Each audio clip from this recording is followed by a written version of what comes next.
વર્ષોના સંકલ્પોથી સમગ્ર બીએપીએસમાં કેવા કેવા ભવ્ય અને દિવ્ય કાર્ય થયા છે એની વાત પણ કરી. પણ આજે મારે જણાવવું છે કે રાજકોટની ભૂમિ એ તો મહારાજ સ્વામી અને સંતો ભક્તોની સંકલ્પ ભૂમિ છે. મહારાજ સ્વામીએ સંતો ભક્તોના સંકલ્પો પૂર્ણ કર્યા છે અને સંતો ભક્તોએ મહારાજ સ્વામીના સંકલ્પો પૂર્ણ કર્યા છે કે આજ્ઞાને શિરોધાર્ય કરી છે. પરમ પૂજ્ય પ્રમુખ સ્વામી મહારાજ સુધી રાજકોટની ભૂમિ પર કેવા કેવા સંકલ્પો સાકાર થયા એની વાતોને સ્લાઇડના માધ્યમથી જણાવવું છે. અહીંયા સર્જન માલકરે સંકલ્પ કર્યો કે પૂર્ણ પુરુષોત્તમ ભગવાન સ્વામિનારાયણ દર્શન દેવા માટે પધારે અને અંતિમ બીમારીમાં છેલ્લા કોઈ શહેરમાં મહારાજ ગયા હોય તો એ રાજકોટની અંદર મહારાજ ગયા હતા. મહારાજે સર્જન માલકરનો સંકલ્પ પૂર્ણ કર્યો હતો. ગુણાતીતાનંદ સ્વામીના સંકલ્પે રાજકોટના માવજી કડિયાનું દારિદ્ર્ય તેની અલ્પ સેવાથી ટળી ગયું હતું તો ગુણાતીત પુરુષે પણ સંકલ્પ પૂર્ણ કર્યો હતો. શાસ્ત્રીજી મહારાજના સંકલ્પે રાજકોટના યુવાનો અક્ષર પુરુષોત્તમનું જ્ઞાન આત્મસાત કરવા માટે જુનાગઢ જાગા સ્વામીનો સમાગમ કરવા માટે જતા અને અક્ષર પુરુષોત્તમ જ્ઞાનની દ્રઢતાવાળું મંડળ એ શાસ્ત્રીજી મહારાજના સંકલ્પે રાજકોટમાં એમના સમયથી તૈયાર થઈ ગયું હતું. અને યોગીજી મહારાજ તો જુનાગઢી સંત હતા, જુનાગઢમાં રહેતા હતા. પણ યોગી બાપાએ સંકલ્પ કર્યો કે શાસ્ત્રીજી મહારાજ પાસે અક્ષર પુરુષોત્તમનો શુદ્ધ સનાતન સિદ્ધાંત છે તો એમની અંદર ભળવું. એટલે યોગી બાપાના સંકલ્પ મુજબ અક્ષર પુરુષોત્તમ જ્ઞાનના પ્રચાર અને પ્રસાર માટે શાસ્ત્રીજી મહારાજ સાથેનું પ્રથમ મિલન પણ રાજકોટની અંદર થયું હતું. અને જગજીવનભાઈ રૂપી એક સેવક ભક્તના સંકલ્પ યોગીજી મહારાજે કૃષ્ણજી અદાની ડેરીએ એક સીડી પર બેસીને યોગી ગીતાની ભેટ આપી હતી. એ પણ સંકલ્પ યોગી બાપાએ રાજકોટની અંદર ભક્તનો સંકલ્પ પૂર્ણ કર્યો હતો. 1967ના વર્ષમાં રાજકોટમાં ખૂબ ઓછા હરિભક્તો હતા. ચુનીભાઈ ચાતુર્વેદી હોય, શંભુસિંહ બાપુ હોય કે દલ પરિવાર હોય કે અજાકિયા પરિવાર હોય, બહુ મુઠ્ઠી પર હરિભક્તો હતા. પણ એ ઓછા હરિભક્તોની વચ્ચે પણ યોગી બાપાએ રજપૂતપુરામાં સુંદર હરિમંદિરનું નિર્માણ કર્યું તો યોગી બાપાએ એ સમયે ભક્તોનો સંકલ્પ પણ પૂર્ણ કર્યો હતો. આ રજપૂતપુરા મંદિરના નાનકડા સમુદાયના આપણને દર્શન થાય છે. અને ત્યારબાદ પ્રમુખ સ્વામી મહારાજે જોયું રાજકોટના હરિભક્તો સાયકલ વાળા, કડિયા કામ કરનારા હરિભક્તો, સામાન્ય કામ કરનારા, પણ અહીંયા મોટું મંદિર કરવું છે શિખરબદ્ધ. તો બાપાએ રાજકોટમાં 150 જગ્યાઓ જોઈ હતી પ્રમુખ સ્વામી મહારાજે મંદિર કરતા પહેલા. અને પ્રમુખ સ્વામી મહારાજે રાજકોટના હૃદય સમાન કાલાવાડ રોડ પર ભવ્યાથી ભવ્ય શિખરબદ્ધ મંદિરનું નિર્માણ કરી આપ્યું. આ પ્રમુખ સ્વામી મહારાજ ઠાકોરજીની પ્રતિષ્ઠા કરી રહ્યા છે. તો ભક્તોના સંકલ્પે કોઈ તાકાત નહોતી, કોઈ સામર્થ્ય નહોતી, કોઈ શક્તિ નહોતી, કોઈ સંપત્તિ નહોતી, છતાં પણ પ્રમુખ સ્વામી મહારાજે બધા જ સંકલ્પ ભક્તોના પૂર્ણ કર્યા. અને સાથે સાથે આ મંદિર જે આપણે નિહાળી રહ્યા છે, દેશ વિદેશથી કોઈ પણ આવે તો પણ રાજકોટ મંદિરે દર્શન કરવા આવે અને રાજકોટની ગાઈડલાઈન બુકની અંદર પણ આપણા મંદિરનું નામ પ્રથમ ક્રમાંકે હોય એવા મંદિરની ભેટ પ્રમુખ સ્વામી મહારાજે આપી. બીજું 2008માં મંદિર તો થઈ ગયું હતું પણ સભા મંડપ નહોતો, નાનકડો શેડ હતો. અને પ્રમુખ સ્વામી મહારાજને પ્રાર્થના કરી કે બાપા રાજકોટ મોટું શહેર છે તો અમને એક હોલ પ્રાપ્ત થાય. કલ્પના પણ નહોતી, અપેક્ષા પણ નહોતી, એવડો મોટો હોલ અત્યારે જે સભા મંડપમાં આપણે બધા બેઠા છીએ એ હોલની ભેટ અને હોલનો સંકલ્પ પણ પ્રમુખ સ્વામી મહારાજે પૂરો કરી આપ્યો હતો. આ ખાત વિધિ પ્રમુખ સ્વામી મહારાજ કરી રહ્યા છે એ હોલની. અને આ પ્રમુખ સ્વામી સભાગૃહ સમગ્ર રાજકોટનો સૌથી મોટામાં મોટો હોલ અને જેની અંદર અત્યારે ગુરુવરી મહંત સ્વામી મહારાજના સાનિધ્યમાં આપણે લાવો પ્રાપ્ત કરી રહ્યા છીએ. તો મહારાજે સર્જન માર્ગમનો સંકલ્પ કર્યો. ત્યાંથી શરૂ કરીને પ્રમુખ સ્વામી મહારાજ સુધી ગુરુ પરંપરાએ તમામ ભક્તોના રાજકોટના સંકલ્પો અચૂક પૂર્ણ કર્યા છે.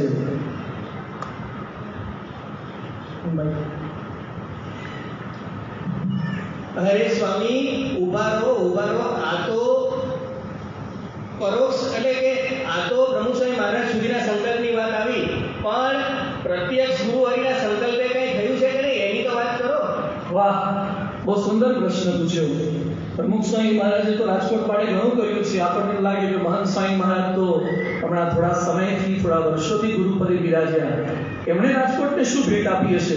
પણ આજે આપને જાણીને આશ્ચર્ય થશે કે રાજકોટના વિકાસ માટે, રાજકોટના સંકલ્પો પૂર્ણ કરવા માટે મહંત સ્વામી મહારાજે પણ અનહદ દાખલો કર્યો છે. રાજકોટની અંદર મહંત સ્વામી મહારાજના સંકલ્પે 2013માં અક્ષરબ્રહ્મ સંકુલના ભૂમિપૂજન પ્રસંગે જ્યાં તે શ્રીફળ વધેર્યું, ત્રિકમનું પૂજન કર્યું અને ત્રિકમથી ભૂમિ પર ટચકો મારનાર પણ ગુરુહરિ મહંત સ્વામી મહારાજ છે અક્ષરબ્રહ્મ સંકુલમાં. તો અક્ષરબ્રહ્મ સંકુલનો શુભારંભ પણ પરમ પૂજ્ય મહંત સ્વામી મહારાજે કરી આપ્યો હતો. અક્ષરબ્રહ્મ સંકુલની લખણી માટે આર્થિક લખણી કરવાની હતી, ખર્ચો મોટો હતો, તો મહંત સ્વામી મહારાજે સમય ઘણો આપ્યો. પૂજ્ય બ્રહ્મતીર્થ સ્વામીને સંતો બાપાની બાજુમાં બેસે, મહંત સ્વામી મહારાજ રાજકોટના એક હરિભક્ત પાસે બેઠા અને આર્થિક લખણી કરાવી. નિજડા ઉપવાસ એક દિવસે આવ્યો હતો, સખત એમને થાક લાગ્યો હતો, માથું દુખતું હતું. અત્યારે આપણે જોઈ શકીએ છીએ કે મસ્તક પર એમણે હાથ મૂકેલો છે, પણ એક હરિભક્ત કોઈ 5,000 11,000 સામાન્ય નાની રકમ લગાવે પણ કંટાળો દર્શાવ્યા વગર અપાર ભીડો વેઠી અને અક્ષરબ્રહ્મ સંકુલની બધી જ લખણી પરમ પૂજ્ય મહંત સ્વામી મહારાજે કરી હતી. અને એમના આશીર્વાદથી જ ભવ્ય અક્ષરબ્રહ્મ સંકુલનું નિર્માણ થયું. 2017માં મહંત સ્વામી મહારાજે જ અક્ષરબ્રહ્મ સંકુલનો ચાંદલા કરીને, શ્રીફળ વધેરીને, નારાચરી છોડીને, ઠાકોરજી જ્યાં પધરાવ્યા છે ત્યાં આરતી કરીને બધું જ કર્યું. હજુ પણ એમને સંતોષ ન થયો કે આખું અક્ષરબ્રહ્મ સંકુલમાં પગલા કરવા છે. તો સંતો કાર્યકરોની ઓફિસોમાં ઠાકોરજી સાથે પધાર્યા, બધી જ ઓફિસોમાં, કાર્યકર્તાઓની ઓફિસોમાં, સંતોની ઓફિસમાં પગલા કર્યા. હજુ એમને થયું કે ઉતારા કેવા છે, તો ઉતારાની રૂમોમાં પધાર્યા, એકાઉન્ટ ઓફિસમાં પધાર્યા. સાંસ્કૃતિક કાર્યક્રમના યુવાનોના જે ડાન્સના ડ્રેસ હતા એ પણ બધા પુષ્પો છાંટીને પ્રસાદીના કરી આપ્યા. એમણે થયું કે મારે સેલરમાં જવું છે, પાર્કિંગ કેવડું છે. તો એક ફોટોગ્રાફ આપણને દેખાય છે કે બાપા લિફ્ટ દ્વારા નીચે સેલરમાં પધાર્યા, બુક સ્ટોલ જોયો, સેલર જોયું, સીસીટીવી કેમેરાની રૂમમાં ગયા. બધું જ નિરીક્ષણ પરમ પૂજ્ય મહંત સ્વામી મહારાજે કર્યું અને ઉતારા ઉપર ત્રીજા માળે ગયા અને કોતરણી યુક્ત જાળી જોઈ. ગુલાબી પથ્થરની આખી જાળી કરી હતી. તો સ્વામી કે અહીંયા જેને ઉતારો આપ્યો હોય એને મંદિરના દર્શન થાય કે ના થાય, કેવા થાય? એટલે ભાઈ તું જાળી છે, કાણાવડા છે એટલે થોડા દર્શન થાય. તો સ્વામી કે હું જોઈ લઉં, ચેક કરી લઉં. તો મહંત સ્વામી મહારાજ જાતે જાળીમાંથી નીચેથી ઉપરથી મંદિર કેવું દેખાય છે એ પણ મહંત સ્વામી મહારાજે ચેક કર્યું, જેથી ઉતારાના હરિભક્તોને મંદિરના દર્શન થાય. તો આટલો રસ એમણે અક્ષરબ્રહ્મ સંકુલના નિર્માણની અંદર લીધો હતો. અને કૃપા કરી પૂજ્ય બ્રહ્મતીર્થ સ્વામીને બંને સંતોને પૂછવા ગયા કે બાપા સંકુલનું નામ શું રાખવું છે. અને વિધિને સેકન્ડ સ્વામી કે અક્ષરબ્રહ્મ, રાજકોટ તો અક્ષરબ્રહ્મનું સ્થાન છે એટલે આપણે આનું નામ અક્ષરબ્રહ્મ રાખવું છે. અને સત્સંગ પ્રવૃત્તિની ઓફિસમાં બેસીને સમગ્ર રાજકોટ અક્ષર પુરુષોત્તમથી રંગાઈ જાય એવા લેખિત આશીર્વાદ પણ પરમ પૂજ્ય મહંત સ્વામી મહારાજે કૃપા કરીને આપ્યા. આ એમના જ હસ્તાક્ષરની અંદર આપણે જોઈ શકીએ છીએ. સ્વામી બાપા રાજકોટમાં સંસ્કારધામનો પ્રારંભ થયો અને એ સમયે પરમ પૂજ્ય પ્રમુખ સ્વામી મહારાજે પરમ ભક્તરાજ હર્ષદભાઈ રાણાને વિનંતી કરી અને હર્ષદભાઈ રાણાએ સહર્ષ હસ્તે મૂકે રાજકોટમાં સૌથી પહેલા સંસ્કારધામની જમીન આપી હોય તો પરમ ભક્તરાજ હર્ષદભાઈ રાણાએ જમીન આપી. અને એ સમયે યુનિવર્સિટી રોડની એ ભૂમિ ઉપર પગલા કરવા માટે પણ આપ એ સમયે પધાર્યા હતા. ત્યારબાદ ડોક્ટર ગિરધરભાઈ પોકળે મવડી વિસ્તારમાં પોતાની મોંઘી જમીન આપી અને ત્યાં ખાત વિધિનો પ્રસંગ આવતો હતો. હવે આવડા મોટા સંત ને નાનકડા સંસ્કારધામની ખાત વિધિ, બાપા કે હું આવીશ ખાત વિધિ કરવા માટે. ખાત વિધિ કરવા માટે જાતે આવ્યા, મહાપૂજામાં વિરાજમાન થયા, ગર્ભમાં ઉતર્યા. અત્યારે આપણે જોઈ શકીએ છીએ ત્યાં પાણી નીચેથી બહુ નીકળતું હતું. જાતે નીચે બેઠા, ઈંટો મૂકી, કળશ પધરાયો, શ્રીફળ વધેર્યું, બધી જ ક્રિયાઓ એમણે પરમ પૂજ્ય મહંત સ્વામી મહારાજે કરી આપી. અને ખાત વિધિની નાનકડી સભા હતી એની અંદર પણ આશીર્વાદ આપ્યા. તો રાજકોટમાં સંસ્કારધામનો પ્રારંભ થયો એ પણ પરમ પૂજ્ય મહંત સ્વામી મહારાજની કૃપાથી થયો છે. ત્યાર પછી બીજા સંસ્કારધામ કરવાના હતા તો ગોંડલ મૂર્તિ પ્રતિષ્ઠા વિધિ માટે બધા સંતો અમે ગયા. તો એક સાથે 4 સંસ્કારધામોની પ્રતિષ્ઠા વિધિ પરમ પૂજ્ય મહંત સ્વામી મહારાજે પૂજન કરી, આરતી કરીને કરી આપી હતી. 2023માં ગોંડલ તીર્થધામ ખાતે રાજકોટ રજત જયંતિ મહોત્સવનો ઉદ્ઘોષ કરવાની પ્રાર્થના કરી. તો એ પણ સંકલ્પ એમણે પૂર્ણ કરી આપ્યો કે ના, રાજકોટ રજત જયંતિ મહોત્સવ ભવ્ય થવો જોઈએ. રાજકોટના ગામડામાં પણ પૂજ્ય અમૃત કીર્તન સ્વામી, સિદ્ધાંત પુરુષ સ્વામી સંતો ગામો ગામ ફરી કાર્યકર્તાઓ વિચરણ કરી રહ્યા છે. તો ગામડે પણ હરિમંદિરો થાય તો પૂજ્ય ભક્તિ સ્વામીના માર્ગદર્શન મુજબ સંકલ્પ થયો. અને ઇષ્ટિકાનું પૂજન તો 5 ગ્રામ્યના હરિમંદિરોની ઇષ્ટિકાનું પૂજન પણ પરમ પૂજ્ય મહંત સ્વામી મહારાજે કરી આપ્યું. સ્વામી આપના સંકલ્પ અને શુભાશીષથી રાજકોટમાં જે 7 સંસ્કારધામો શોભી રહ્યા છે, આ મહંત સ્વામી મહારાજના આશીર્વાદથી 7 સંસ્કારધામો શોભી રહ્યા છે. બધાના દર્શન આપણે કરી શકીએ છીએ. 7 સંસ્કારધામો અત્યારે થઈ ગયા છે અને બાપા આપના સંકલ્પથી 3 સંસ્કારધામોના નિર્માણ કાર્યો અત્યારે ચાલુ છે. જેના નિર્માણ કાર્ય ચાલુ છે એના એડવાન્સ ફોટોગ્રાફ આપણે જોઈ શકીએ છીએ. કુલ 10 સંસ્કારધામ થઈ જશે અને બોમ્બેના કોઠારી સ્વામીએ કીધું છે કે 20 લાખની વસ્તી એટલે ઓછામાં ઓછા 20 સંસ્કારધામ તો રાજકોટમાં જોઈએ જ. એટલે બાપા હોય કે વડીલ સંતો હોય સતત આપણને આશીર્વાદ આપ્યા કરે છે. બાપા આપના સંકલ્પથી રાજકોટના ગ્રામ્ય વિસ્તારમાં ઈષ્ટિકા પૂજન તો કર્યું હતું, પણ હમણાં થોડા દિવસ પહેલા જ પૂજ્ય કોઠારી સ્વામી અને સંતોની સન્નિધિમાં રાજકોટના ગ્રામ્ય વિસ્તારની અંદર પણ 250 ગામમાં ઘઉંનો ખરડો કરવા માટે, અંકુટનો પ્રસાદ આપવા માટે સંતો કાર્યકર્તાઓ જાય છે. તો 2 સંસ્કારધામોના નિર્માણ રાજકોટના ગ્રામ્ય વિસ્તારમાં પણ શરૂ થઈ ચૂક્યા છે. અને જમોને જમાડું જેવો પ્રોજેક્ટ હોય તો સામાન્ય પ્રોજેક્ટ છે, પણ બાપાને વિનંતી કરીએ કે બાપા આંકડો આપો, સંકલ્પ કરાવો કે આ વખતે અમારે કેટલા યજમાન કરવા છે. તો બાપાને વિનંતી કરીએ અને સ્વામી જે આંકડો આપે એ બધા જ સંતો ભક્તો પૂર્ણ કરે છે. એટલે મહાન સ્વામી મહારાજની કૃપાથી જ, એમના સંકલ્પથી જ, મહાન સ્વામી મહારાજના આશીર્વાદથી જ આજે રાજકોટમાં જે કંઈ વિકાસ થયો છે એ મહારાજથી માંડી અને ગુરુ હરિ મહાન સ્વામી મહારાજના સંકલ્પથી જ વિકાસ થયો છે. તારીખ 16 માર્ચના રોજ સારંગપુરથી વિદાય લઈ સ્વામીશ્રી અમદાવાદ બોચાસણ ભાદરણને લાભ આપતા તારીખ 17 માર્ચની સાંજે ઉમલાવ પહોંચ્યા. અત્રે મંદિર હરિમંદિરનો ખાતવિધિ કરી તેઓ શીશવા, બોરસદ, અટલાદરાને પાવન કરતા વડોદરા એક્સપ્રેસ દ્વારા તારીખ 19 માર્ચની સવારે મુંબઈ પધાર્યા. અહીં ભવ્ય શિખરબદ્ધ મંદિરનું કાર્ય ચાલતું થયું હોવાથી પુરાણું પ્રાસાદિક અક્ષર ભવન હવે વિશેષ સ્મૃતિશેષ થઈ ગયેલું અને નવનિર્મિત મકાનમાં સૌ સંતો ભક્તોનો નિવાસ ઠરાવેલો. ત્યાં ઠાકોરજીના દર્શન કરીને આશીર્વાદ આપતા સ્વામીશ્રી બોલ્યા, આપણે બધા એક જ ગાડીમાં છીએ. યોગી બાપાએ જુદી જુદી ગાડીઓમાંથી આપણને ઉતારીને અક્ષરધામની ગાડીમાં બેસાડી દીધા છે. વચ્ચે કોઈ સ્ટેશન જ ન આવે. અરચી માર્ગે કરીને અક્ષરધામમાં જવાનું. આ મધુર વચનો દ્વારા સવારના પોરમાં જ સૌને અક્ષરધામનો આનંદ પમાડી સ્નાન વિધિ માટે ઊભા થયેલા સ્વામીશ્રીએ નિત્ય કર્મથી પરવારી વચનામૃતના આધારે કથારસ રેલાવતા જણાવ્યું કે ભેગા રહીને મહિમા સમજવો કઠણ છે. અતિ પરિચયાદ અવજ્ઞા ભવતી. જેમ આપણે ફરીએ છીએ તેમ તે સંત પણ ફરે છે.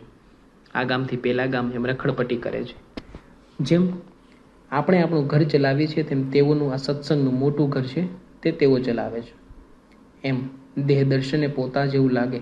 સમુદ્રમાં માછલું સ્ટીમરને પોતા જેવું માછલું જ જાણે, પણ આ મોટી સ્ટીમર છે તેઓ મહિમા તે જાણતું નથી. પોતાના સરખી કરીને જાણે પુરુષોત્તમની કાયારે. ભગવાન અને સંતમાં ગણપડ છે. જેને તાવ આવ્યો હોય તેને ન ભાવે, કડવું લાગે. ઘેડ બરોબર બેસી હોય તો ફેરવણી ન થાય, નહીતર તર્ક વિતર્કમાં જિંદગી પૂરી થઈ જાય. આ શબ્દો દ્વારા સૌમાં દિવ્યતાની ભરતી ચઢાવી સ્વામીશ્રીએ તારીખ 22 માર્ચની સવારે સ્વામિનારાયણ ચોકનું ઉદ્ઘાટન કર્યું. મંદિર સામે આવેલા ચોકના નવા નામાભિધાન પ્રસંગે મુંબઈના મેયર, રાજ્યના પુરવઠા અને પરિવહન મંત્રી તથા કોર્પોરેટરો સહિત અનેક નામાંકિત મહાનુભાવો ઉપસ્થિત રહ્યા. હજારોની મેદની વચ્ચે આ ચોકના પાટિયાનો અનાવરણ વિધિ કરતા સ્વામીશ્રી બોલ્યા, આ સ્વામિનારાયણ ચોક એવું નામ જે કોઈ જાણે અજાણે લેશે તેનું પણ કલ્યાણ થશે. આમ દ્વિશતાબ્દી મહોત્સવે સ્વામિનારાયણ નામને મહારાષ્ટ્રના ચોકમાં ગાજતું કરનારા સ્વામીશ્રીએ મુંબઈના રોકાણ દરમિયાન મલાડના ધૂળમલ બજાજ ભવન, ઘાટકોપરના હિન્દુ મહાસભા હોલ, બોરીવલીની ગોખલે હાઈસ્કૂલ વગેરે સ્થળોએ જાહેર સભા યોજીને પણ શ્રીજીનો સંદેશો લોક સમુદાયમાં વહેતો કર્યો. મુંબઈમાં તારીખ 25 માર્ચની સાંજે રવિ સભાના પ્રસંગે સ્વામીની વાતોનું નિરૂપણ કરતા સ્વામીશ્રીએ જણાવ્યું કે આજ્ઞા ઉપાસના બરાબર ના હોય તો સ્વામિનારાયણના સાધુ ન કહેવાય. યોગીજી મહારાજનું જીવન જાહેર જીવન હતું. 24 કલાક બારણું બંધ નહીં. ઘણા કહેતા કે એમને ભગવાન થવું છે, મનાવવું છે, પૂજાવવું છે, એટલે ફરફર કરે છે. તો કહેનારાને કહેવું કે તમે મનાવ પૂજાવ ને, અહીં કેડના મકોડા તૂટી જાય છે. દરેકને શાંતિ કરવી તે તેમનું કાર્ય છે. આપણા ઠરાવ પ્રમાણે ન થાય એટલે દોષ દેખાય. કોઈ પણ વાત આવે તે ભગવાનને માથે નાખે તો ઉકેલ આવશે.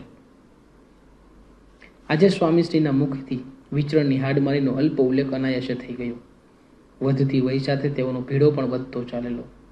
આ રીતે તેઓ પૂના, લોનાવાલાને લાભ આપી તારીખ 28 માર્ચની રાત્રે 11 વાગે મુંબઈ મંદિરે પરત ફર્યા. પરંતુ તે વખતે મંદિરના ઠાકોરજી પોઢી ગયા હોવાથી રસોઈ તૈયાર હોવા છતાં સ્વામીશ્રીએ જમવાનો ઇનકાર કરી દીધો. તે જાણી સૌએ કહ્યું કે બાપા આ તો હરિમંદિર છે, માટે જમવામાં બાધ નહીં. ભલે તમે હરિમંદિર કહો, પણ હું તો મોટું મંદિર માનું છું. પોતાના નિર્ણયમાં અડગ રહેતા સ્વામીશ્રી બોલ્યા. આટલું કહ્યા બાદ સૌએ કરેલા અતિ આગ્રહનો દંડ જાણે પોતાને જ કરતા હોય એમ તેઓ પાણી પણ પીધા વિના પોઢી ગયા. ભક્તિ સૂત્રોના ભાષ્યો પણ વામણા પુરવાર થાય તેવું ભક્તિ ભજ્યું જીવન હતું સ્વામીશ્રીનું. આ ભક્તિભાવ સાથે તેઓ હવે ટૂંક સમયમાં શીત પ્રદેશ નેપાળની યાત્રાએ જવાના હોવાથી એક પારસી મહિલાએ તેઓ સારું ભગવા રંગની ગરમ ટોપી ગૂંથીને મોકલી આપી. તારીખ 29 માર્ચની રાત્રે સંતોએ તે પહેરવા આપી ત્યારે સ્વામીશ્રીએ પૂછ્યું, ઠાકોરજીને ધરાવી છે? જવાબમાં હકાર મળ્યા પછી જ તેઓ તે અંગીકાર કરી પોઢ્યા. એ જ રીતે સ્વામીશ્રી ટ્રેન દ્વારા 31 માર્ચની સવારે નાગપુર પહોંચ્યા ત્યારે અહીં એક પધરામણી તેઓ એક વ્યસનની દારૂના દૂષણથી છોડાવ્યો. તે વખતે સાથેના સંતો તે મુમુક્ષુને કહ્યું, સ્વામીશ્રીના ચરણ પકડીને પ્રતિજ્ઞા કરો. ના, ઠાકોરજી આગળ નિયમ લો. સ્વામીશ્રી બોલ્યા. આમ પડે પડે ભાવે નહીં હરિભક્તિ વિના એવી વાત અંતરમાં આવી ઠરી મુજબ તેઓનું જીવન જોવા મળતું.